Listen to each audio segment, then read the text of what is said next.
My name is Dr. Rafiu or Ladipo. My name is Baba Jalal Repega.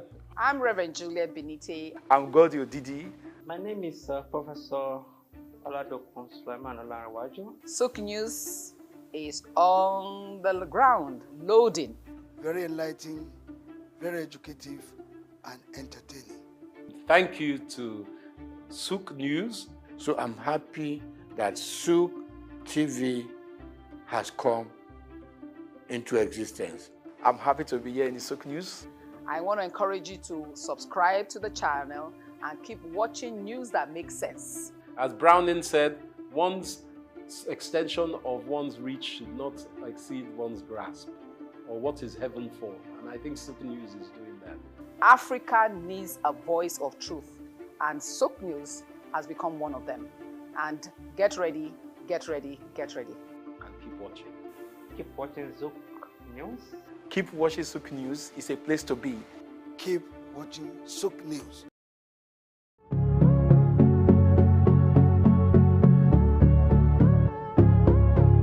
Hi and welcome. Today we have a seasoned music industry expert with experience as a road manager and A&R. Before A&R became a thing in Nigeria, he has been doing it. From understanding artists' dynamics to business intricacies, our guest offers unique insights, especially in the Nigerian music industry. Let's dive into this amazing conversation. We will be right back.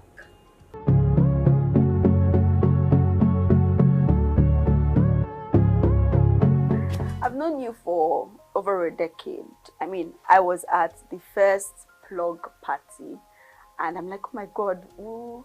I was still in uni and I didn't really know how music business was and everything, but I was studying mass communication and I was like, I'd like to be part of this. And then I was telling my friends, I'm like, oh, I'd like to do something with entertainment. Mind you, I hated broadcasting and I did PR and advertising, but you have been in the business for over a decade. When do you think was the turning point that music was a valuable business for you?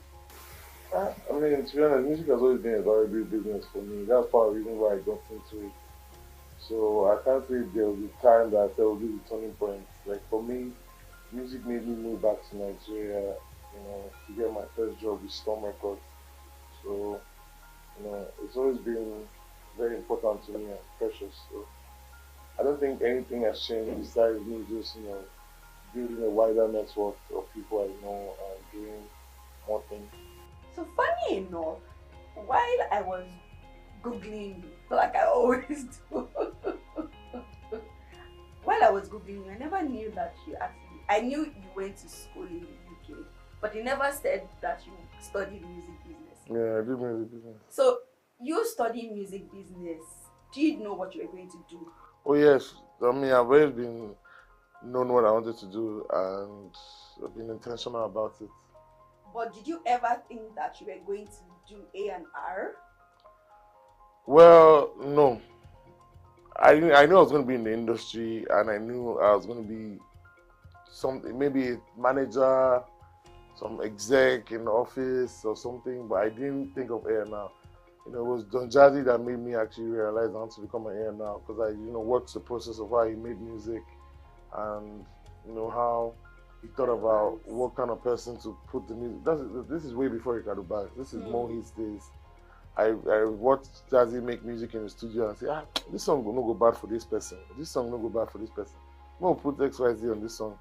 So for me, that made me start, wanting to become an A&R. I'm like, I like what this is, putting people together on records and seeing through like people growing on and developing.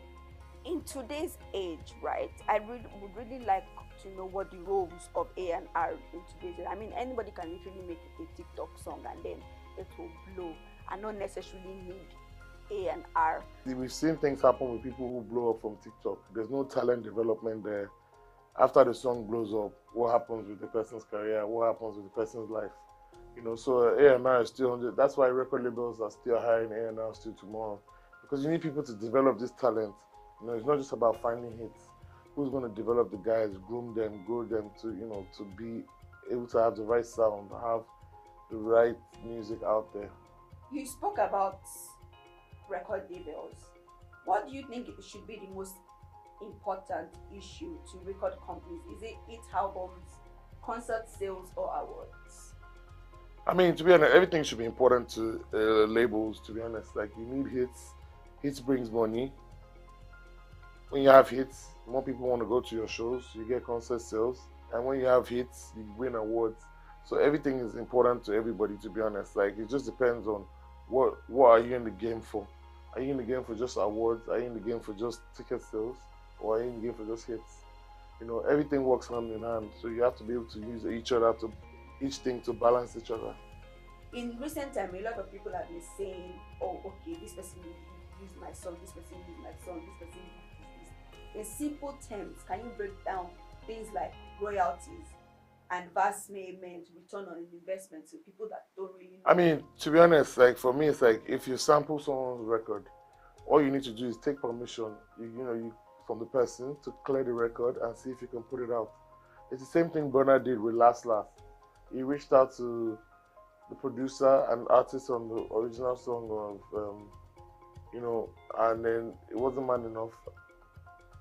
Told them, look, I'd love to use this. His team reached out, said, look, Bernard sampled this record, and he would love to put it out. And they said came to an agreement. The legal team spoke, said, oh, this is the percentage we want on the song. This is the percentage we want on the song. Everybody agreed, and the songs were released.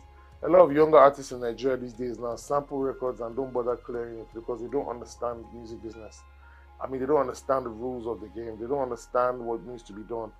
Everybody's just getting into music, not reading about the rules, not reading about the way things are done, the processes. For me, it's like that's a very difficult thing. And then you asked about royalties. I mean, there are different types of royalties. There's the mechanical royalties and there's the publishing royalties. The mechanical royalties are the ones you make from the songs being streamed from iTunes, Apple Music, XYZ, Spotify, etc. The publishing royalties are the ones where you make from the back end. So your song used in a movie, your song used in a commercial, your song being played on radio, you performing in a venue. Those are the publishing royalties you get. Now, the mechanical royalties, which is from the streaming, is split between the composers of the record and maybe the record label. The publishing royalties is split between the producers, the publishing companies, and the composers as well. What advice would you give to new musicians that don't really understand the legal aspects? Get a lawyer. That's not your business. There's nothing to. You just get a lawyer. Your lawyer deals with that. That's not really your business. Understand it. Let your lawyer explain properly to you. But you need a lawyer. That's all.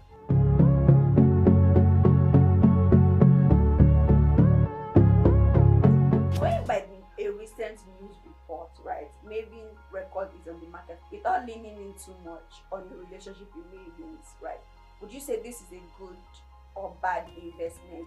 The fact that it is valued at that high, and it's open to being sold. What are your thoughts about it? We see people building companies and selling. Maybe that's Don Jazzy's tired of doing it and he wants to sell.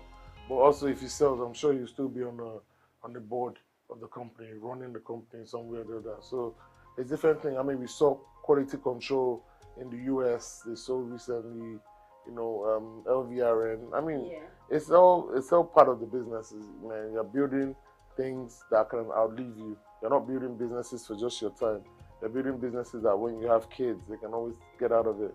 I mean, that's the same thing that's happening with the oil companies, the banks, XYZs. Like you be on the board. You're able to, pass it down to your family, do things with XYZ. So for me, I don't see anything wrong with that.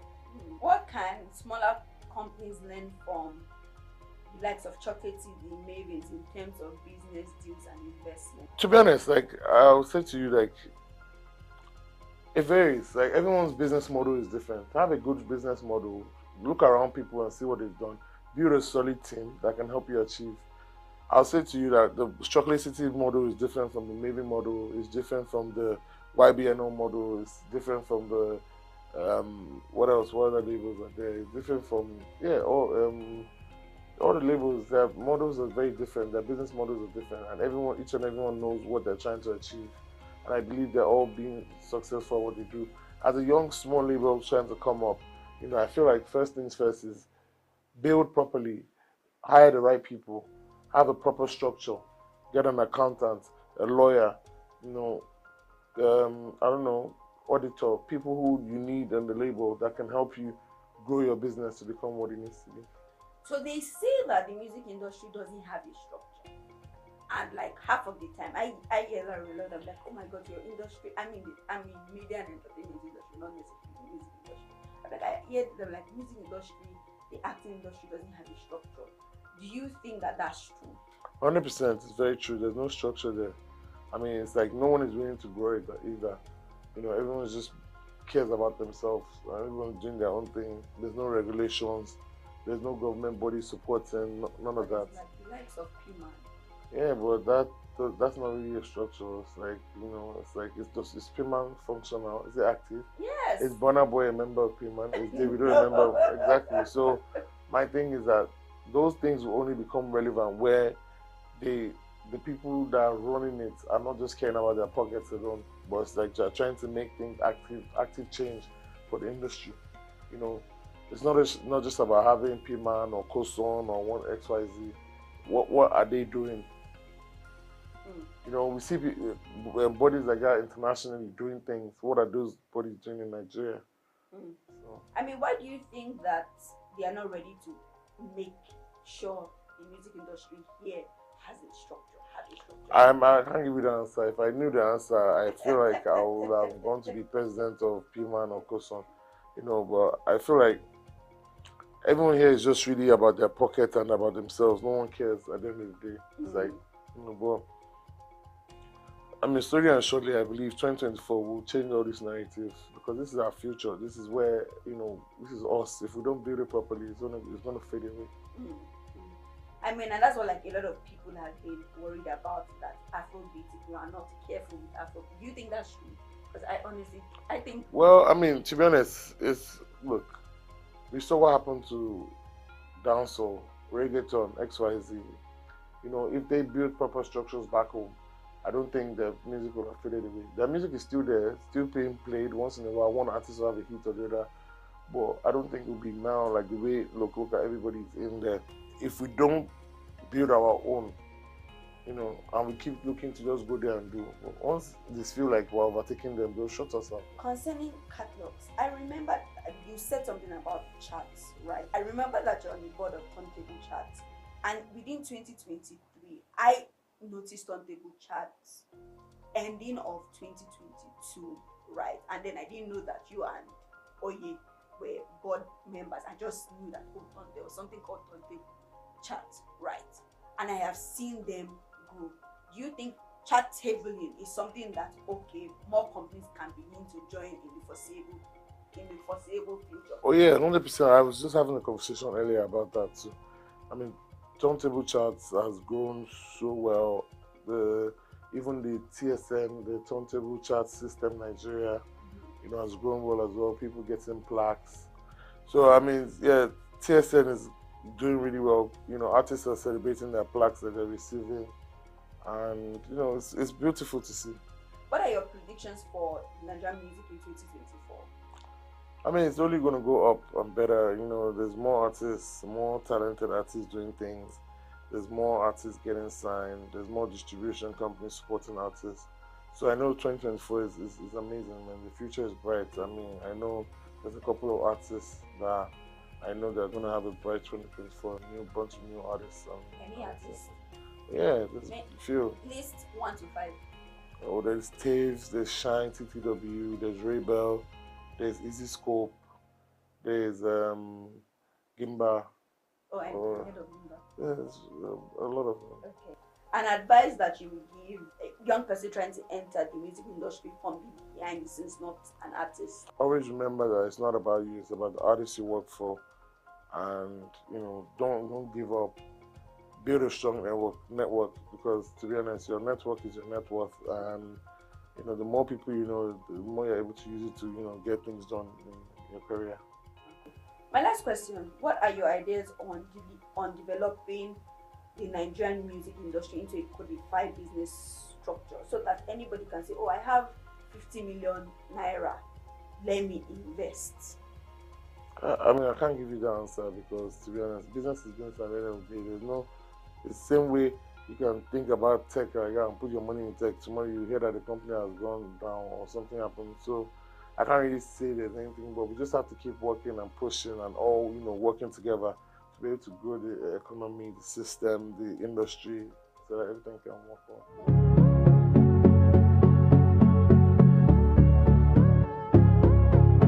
Thank you for joining us on this insightful conversation as we continue to explore the multifaceted world that is the entertainment industry.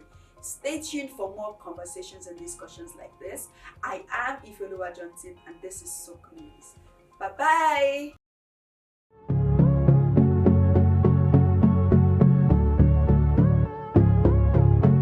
My name is Juliet Binitie. Reverend Juliet, as based on my ordination into ministry. I'm actually Ni Obu. I grew up in a very unique polygamous home. My father was a diplomat, but he chose polygamy. And sometimes I asked him why he chose polygamy. He said, oh, they needed a lot of children in my clan and all that. So I grew up with a fractured home, in the sense of what polygamy is from the point of women, but my dad was a unifier. He believed that all of us were equal, male and female. So I think that was my beginning of my own freedom and liberty, that I had a dad who believed in me, believed in us as females. And I remember growing up when we were in school, my uncles would be telling my dad, why are you spending money on the girl child? After all, they're going to get married. And my father replied and said, let them be better wives, in a very diplomatic matter based on his training. And so I grew up with that level of understanding, yet I didn't really have confidence because my mom is a Benin princess from the royal house of the Benin Kingdom. And she married my dad, not as the first wife, as one of the wives. I think I'm in the 11th child or something like that. We had more girls than boys and later a lot of boys. And so my mom stayed, but she couldn't cope. She had her own issues. And I grew up with my dad. So I was taken away and I grew up with my dad. So, and I didn't even see my mom till I was about 13 or so. I mean, anybody could have been my mom at that time. I didn't know who. But my dad loved me, though we had issues, rancors within the wives and within the children. And I grew up with a very low self-esteem, having my mom not being there, and I was told I was not beautiful. I was maligned, but I was intelligent. As a girl child, I was highly intelligent, and unusual intelligence at that time. I didn't see it as intelligence. I just thought it was normal. It's as I walked through life that I found out that I was actually quite intelligent, because I was always coming top three. And again, maybe because my mom wasn't around, I needed to prove my point or prove myself. I don't know. But I became a Christian early. I contacted Christianity as a born-again Christian as a teenager. I think for me that became the revolution. God became my revolution, because my dad was there and was not there. Being a diplomat and eventually being an executive in many organizations, chairman of John Holt, and doing a whole lot of things as a leader. Not just leader as a dad. He also had to also take responsibility for his community and his cousins, his relatives. In short, my father was playing God in the lives of many. So he wasn't really available as a dad, but he also did his duty of expressing how much he could express. But as a typical African, I don't think he could express as much as he should, and he should have taken some stance that he shouldn't have allowed the things that were happening within the home.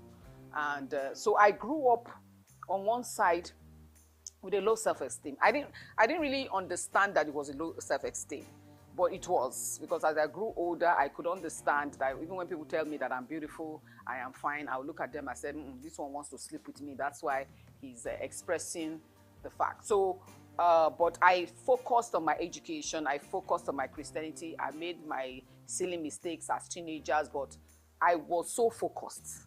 If there's anything that my life counts for, is that I was a focused child. I was not careless with my life. My siblings could not understand my seriousness.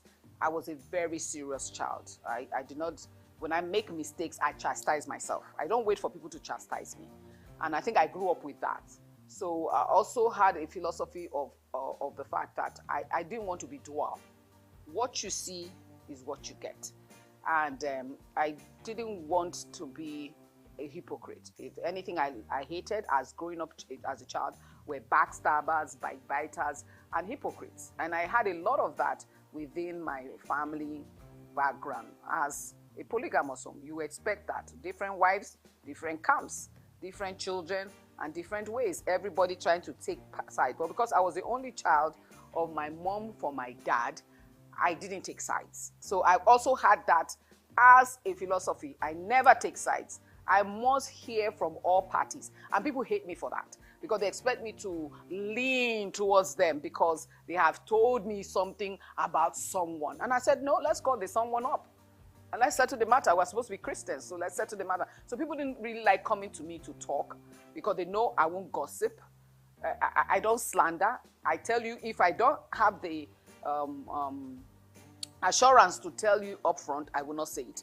If I say it, I will say very subtly, but I cannot boldly just bring someone down. And that's part of my philosophy. I never do it. I confront issues, even now boldly, more boldly, because over the years, as I grew up in Christianity, I started leadership early. By the time I was in secondary school, I was already a leader in fellowship, and also more so I was head girl. Because of that focused girl child and also my intelligence, I was head girl.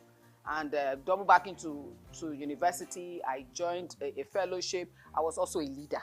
So my position in leadership has always been glaring. During my youth service, that's the most funny one. My youth service was in Katsina. The camp was in Katsina, but I served in Jos. And I was the only female platoon leader. I had 33 people under me. So, and I became platoon leader, again, this focused and serious woman and intelligent. So I got to camp on time. I am adverse to lateness to a certain degree. If I'm late, I take responsibility for being late and not to make excuses, because people use traffic to make excuses. Traffic has always been in Lagos. My father taught me that. My father was never late. So I grew up with that, never late. So if I'm late, I take responsibility. And so that focused girl child gave me that position to be the only female platoon leader at that time in 1991. And so I've been comfortable. So you can see people have to take permission from me to go to town. I'm in charge and all that. So I've been thrown into leadership early. And I had a challenge because I grew up now in a polygamous home, and we were in the village often. And my father was so concerned to ensure the cultural context of the hometown. My father is Idoma. My mother is Bini. I'm married to an Ishekiri, whose mother is Isuku. So you can see that I'm a bona fide Nigerian. And also my father raised us up for citizenship. He believed that these were men in the 70s, 60s, and 70s who believed that the identification of a nation, your identity, was important. So nationalism was something that we're used to at home. As we were growing up, we had to read the newspaper every day. We had to listen to the 9 o'clock news. You know, those kind of strict ways of being conscious.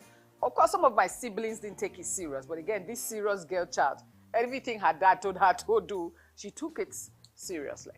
And so I grew up with that kind of mindset. But, you know, it was when I looked back, I knew how serious I was. But in the process, I thought it was normal. This is who I am. And so I grew up in that particular kind of background of not my father making us serious, though my father himself was serious. And I think somebody saw me and said, a female child that has her father's mannerism. Not necessarily the integrity of the looks. I shared the looks between both of them, but mostly my mom. But in my character, I have a lot of my dad. So that helped me launch into leadership because I had a question about women leading. because of what I saw around me. The docility of womanhood, the oppression of woman, and even the woman permission to be docile and lack of productivity questioned my heart. So as I was growing up, that questioning became the answer to what I do today in women leadership. And I also train for national transformational principles and leadership. Understand that leadership is at the core of all issues of life. If we get the right leader, you get the right solution. So that has been a summary of my story, that even in my getting married, I was conscious that I knew who I was at that time very clearly. So whoever was going to get married, I could not lose my identity.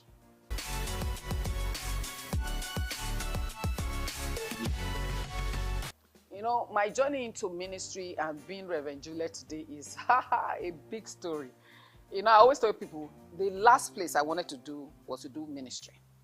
Because as a young girl, I wanted to be a medical doctor to solve women diseases. That was my focus. And so I couldn't get medicine. There was a lot of distraction at the time I was doing JAM. But I did well. At that time, you know, the cutoff points were higher than what it is today. And I ended up with doing zoology. And so I graduated, but while I was in school, like I said, I became more focused again in Christ.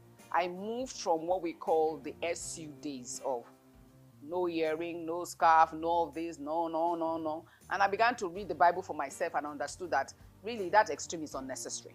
So I found my balance. So even in my church now, I did church outside the campus gate. I didn't do church fellowship. I didn't do campus fellowship. I did church outside the gate. So I had a church that I was involved with. Again, this serious child, this focused individual, ended up again being a leader. I was welfare leader in one of the churches I was going to, but I ended up in another church because that church had an issue and had to close down because of the pastor who was going back and forth. Another story for another day. But this particular church that I went under the leadership of Reverend Dr. Kanus, Emmanuel Kanus, became the revolution. I have, in all my life, I think God threw me under that man to shape who I am today. Apart from my dad, this particular man has shaped who I am today. And today, of course, Professor Vincent Anigbogu. But this particular man brought me to confront my Christianity with truth. And he kept repeating phrases in the days of Dr. Miles Moron's teachings of when the purpose of a thing is not known, abuse is inevitable. So we grew up with that thought in the late 80s with such understanding. And so I was, again, focused child, serious person. I took it so seriously. And here I was, I now began to seek the Lord for my purpose, wondering what's the reason for why I'm on earth. I'm a woman, I'm going to get married, I'm going to have children. What is my life? Is that what life is all about? And God began to show me that life is more than that. Life is more than that. And so in 1992, I had a call to ministry to understand that my life is going to be focused on a call. I had a visitation, August 1992, to write down the vision of my life at that time in a summary, based on my understanding. So you can imagine 1992, right now I'm 55. And that was the time I became a deacon also in charge of prayer. My pastor had already trained me. I have never seen such, at that time I almost called it wickedness. For me it was, who sent this man to me? What did I do to him? Why is he picking on me? You know, he would lock me up in a room with a key and tell me to pray all day. And I'm saying, why is it me you're telling to pray? Jack is there, Jill is here, Jonah is there. Why me? But I did not know that that was the best thing of the real me emerging slowly. And so I became a deacon by 92 or so, as the youngest deacon at that time with adults. I remember during the elections, towards the elections of Abiola and co, that the nation was in great contention at that time. My pastor made us pray for 40 days. We had a 40 days all night. That is the kind of training. So I was trained in the word, I was trained in the prayer, and I found my purpose in 92. But the Lord told me it is not time. So by 1999, he said, as we enter the new millennium, it is time for your call. And the fundamental call was premise on that fold of the female leader, raising a generation of women leaders to understand that they can lead alongside with men and yet not usurp authority. We can all work together and make the world a better place. And so I began to focus on that. So by 2002, the necessity of my ordination came. I needed to be ordained. I mean, I thought it was not necessary. Since I've already become a deacon as a young girl, I can just do the work of God. I wanted to go back to school to do medicine. I got married at 95, and I wanted to still do my medicine. I was adamant. And here I was, God said, no, that's not the path I've chosen for you. This is the path I've chosen for you. And with a great bang, it was with a great knock on my head to remind me that I am the clay, he is the potter. And so by 2002, I had to do my ordination under the same Reverend Canos. At that time, I had led Jos. This was in Jos. So I had to go back to Jos for my ordination. And in the presence of Reverend Emmanuel Canos and Prophet Emmanuel Kure, I was ordained into what we call ministry, where I was ordained as a reverend to now handle the call of God. And that became the journey of my ordination into the different seasons of my life.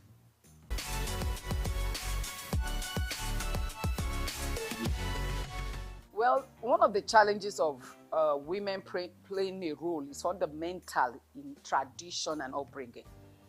I didn't have a dad who told me I couldn't lead. So my lead was open, was uncovered. I didn't have a pastor who told me I could not lead. So I didn't have that restriction. So coming into women leadership was something that God had already prepared me for. But the challenge with Africa is many women have been told they cannot lead. They have been shown they cannot lead. They have been shoved aside that they cannot lead. They have been raised that they cannot lead, from the voice in the home to the voice in the local church or the religious organization, depending on what religion you belong to. I've told them they cannot lead. And many of these women have not studied to show themselves approved by themselves, to understand that it's right there in the scripture that the day God made male and female, he gave them authority to lead. But the leadership at home regarding the issue of submission is a different ball game. And so I came into understanding that for years, I was doing women seminars, women programs, and right now I'm launching out on a women's school of ministry, the Institute of Womanhood and Leadership. But the surprising thing is that I thought that was all. Until 2006, I had a visitation again on the understanding of nationhood and governance. And I began to recognize that as a woman talking about leadership, I needed to know how to contextualize women in the leadership call. And so I began to understand governance, politics, and the whole 9 yards of governing around the 7 mountains of influences. And that's how I also journeyed to Ukraine. We went to Ukraine in 2007 for a training under Dr. Sunday Adelaja to understand politics, God, and nations. And that, I think, also became a turning point of the next season of my life that I'm in right now.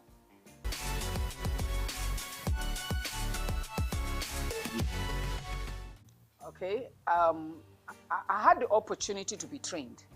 Training is always important. In 2008, I'm one of the first graduates of the Institute for National Transformation under the leadership of Professor Vincent Adigbogu and a woman, his wife, we call her Mama Peggy Adigbogu. So it's a course that we do for 5 months, and you have to also have a project for transformation. So we teach leadership skills, we teach nationhood principles, and we teach a whole lot of soft skills and hard skills.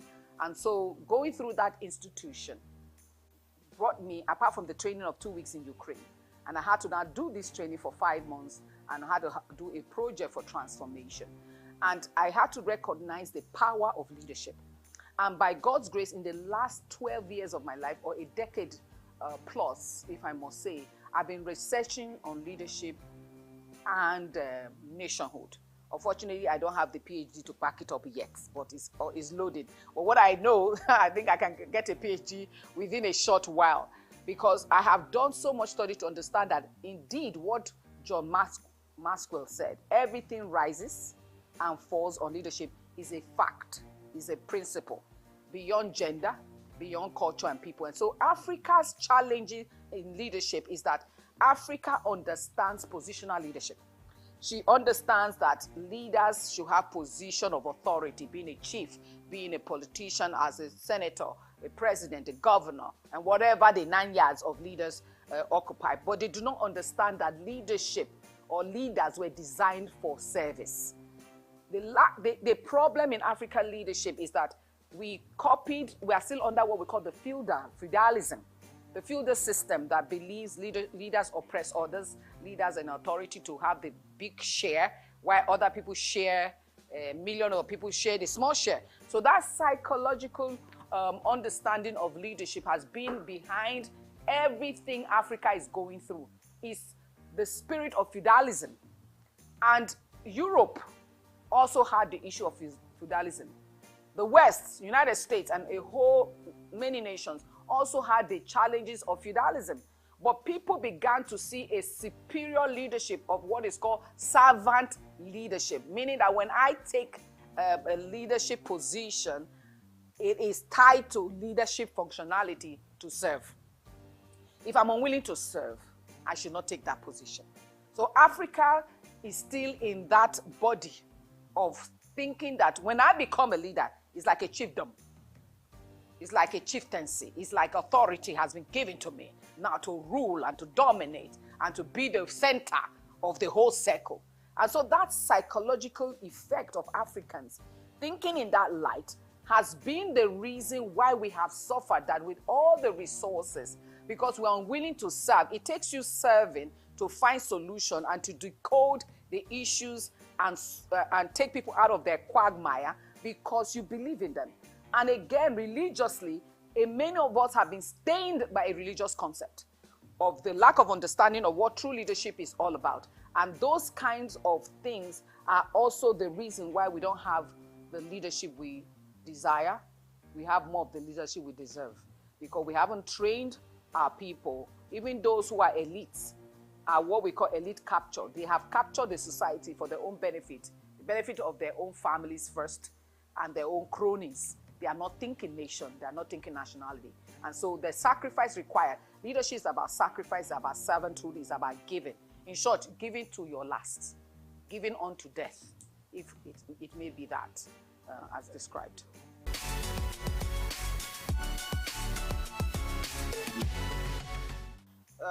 Women in politics and women in leadership is also that understanding of the equality. Like I said, we are all created in the image and likeness of God. There is no inferior individual.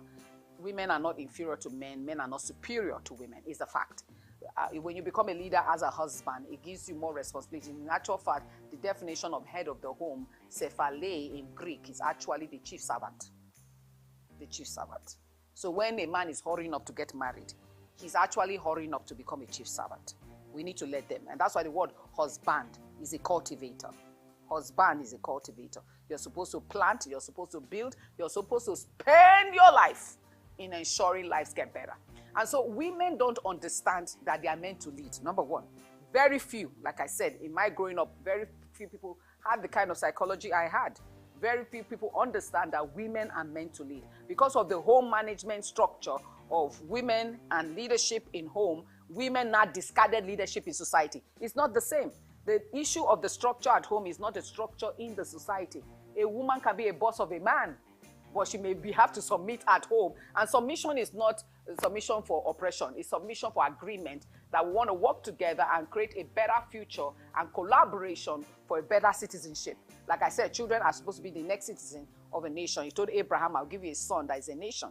So nation and children are equated, even in scripture. So, but we need to understand that women leadership became weakened, especially in Africa, based on this same feudalism. When you have a men-dominated society, men-dominated decisions, is to show that women can't decide. And you see in culture where women are not even educated. So women in politics also, in Nigeria, our political structures and political system is already a deterrent. The system in which we operate is not the system of true politics. That's not the original politics. Politicking, requires everybody participating. There's equality and equity. Equity has to do with justice, giving equal opportunity. Most women are shortchanged already because politics also require financing.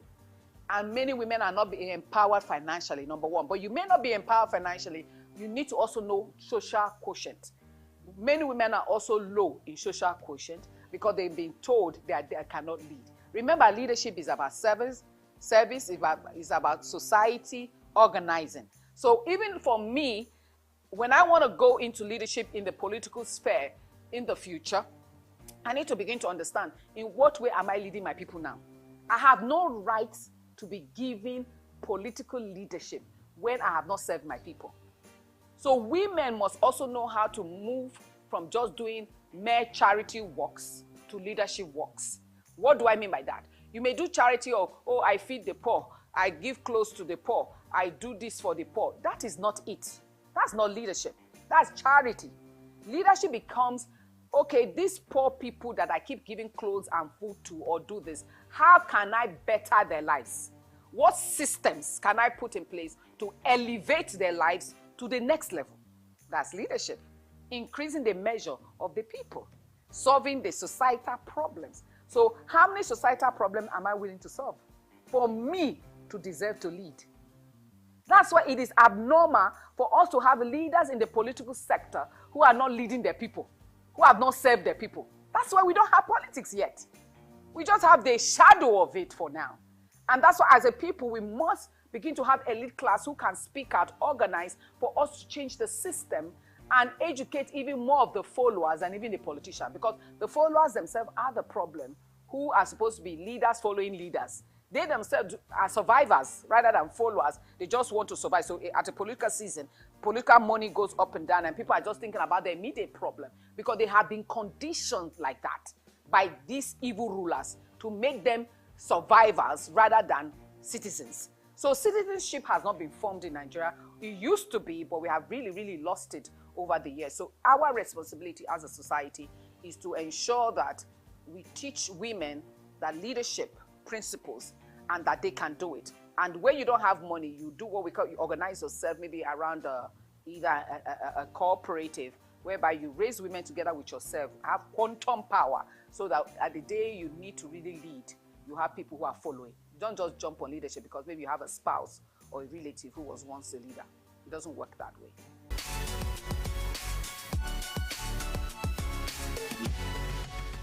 Well, as an ordained minister, I have a parachurch ministry, meaning that I don't run local church, but I've been in local church all my life. I can say at this point in time, we are not, with all audacity. I mean, at 55, I can't apologize. I've been a Christian over 40 years, 41, I think now. And so I can't apologize for that statement I just made. We have failed in that again. The failure is not as a failure of wickedness. I need to put it in context. It's a failure of what we believe churches. We inherited a church system from the United States when United States church system was in crisis. Yes, Christianity has been in Nigeria, Pentecostal, Catholic longer, over 100 years, Pentecostal almost 100 years, or 100 years, about 100 years actually, but the other branches of the Orthodox churches over 100 years. And 200 years of church in Africa. The exit report is still high illiteracy. And one of the purposes of the Bible was for people to be able to read it. That's why it was written. So education was at the very fundamental level of God.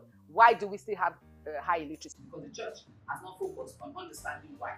Number two, we have high level of sicknesses and diseases. Fundamental sickness and disease that should be solved by solution. The healing ministry is the only one with a plural, meaning God heals in many faceted. He doesn't heal just by laying on hands. There's medicine, there is a herbal, good health, good living, right? We have high level. Then high level of poverty. Poverty is not a final injunction. So when we say the poor people will always be with us, it's not a final junction. It's not a fate, F-A-T-E. It is to make us realize that you will always have a project for the poor to lift them out of poverty, because one of the contexts of Isaiah 61 is that the gospel for the poor must be preached. So poverty, God is against it. That's why he gave natural resources. He didn't give human being natural resources to remain them poor. 4, we still have oppression. And so the church needs to understand that the word church, when Jesus himself mentioned church, he meant the word ecclesia. Ecclesia has two interpretations. A coming together of a people, but there's one fundamental interpretation is legislative power, decisive power. The church age, what we call the Reformation age, the first Reformation, the second Reformation age, spoke about how the church was the one that this world that we have today, the civilized world, was created by the church, not Socrates, not Aristotle. It was created by the fundamental principles of the Bible, which has the character of God's goodness and love. God loves man and gave earth for our enjoyment. If he said he wants something to be like heaven on earth, is he threatened by it? No. But we have not understood that church is not in the on the pulpit alone. That is churchianity. Because light doesn't shine in light. Light must shine in darkness. Go ye into the world. And that statement that was made by Christ was to acculturize nation. What does it mean to acculturize nation? That the nations will have the culture of God's goodness. The nation will have the culture of God's love. The nation will have the cultures of God's sensibility. And so when churches don't follow God's path and follow the path of gathering in, from next gathering in, we need more space. From needing more space, we need to raise funds. From raising funds, we build church buildings. We build church buildings that are empty during the week, that should be educating people at various levels and become the center of supporting, because the church decides the decision of nationhood. Isaiah 2 talks about out of Zion comes forth laws. What are those laws, principles? It was Christians, fundamentally.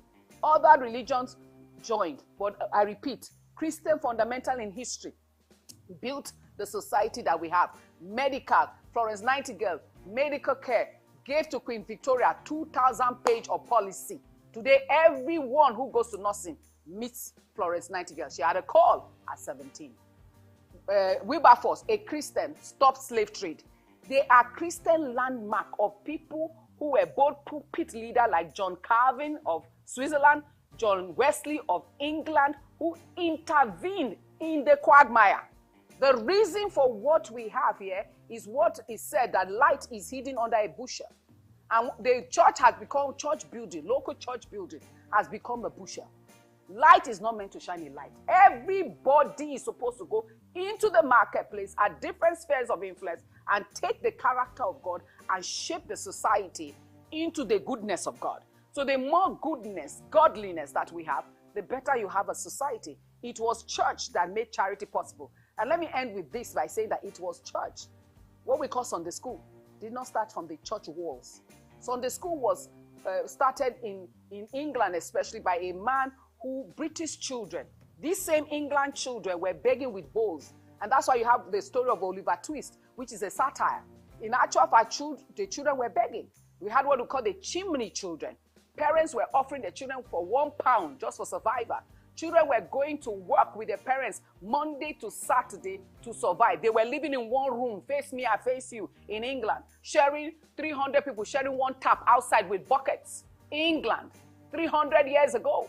But a man rose up by divine revelation and encounter that said, that is the future of England. What will you do about it? He said, what can I do about it? He said, educate them. How? He started educating them under the trees, teaching them arithmetics and grammar and moral studies on Sunday, because they were working from Monday to Saturday. So Sunday was the only day for school. That's how the Sunday school movement started. This man was a businessman. He called other Christian friends, and the movement started across England. When the movement became fundamental, they came together to now push for a policy of the Child Right Act, where children should stop working and go to school. So compulsory education came through the enforcement of church in society to form it into the character of God, so that society can be sane. Because society itself needs to be delivered. My name is Olatunji Shoti Miri.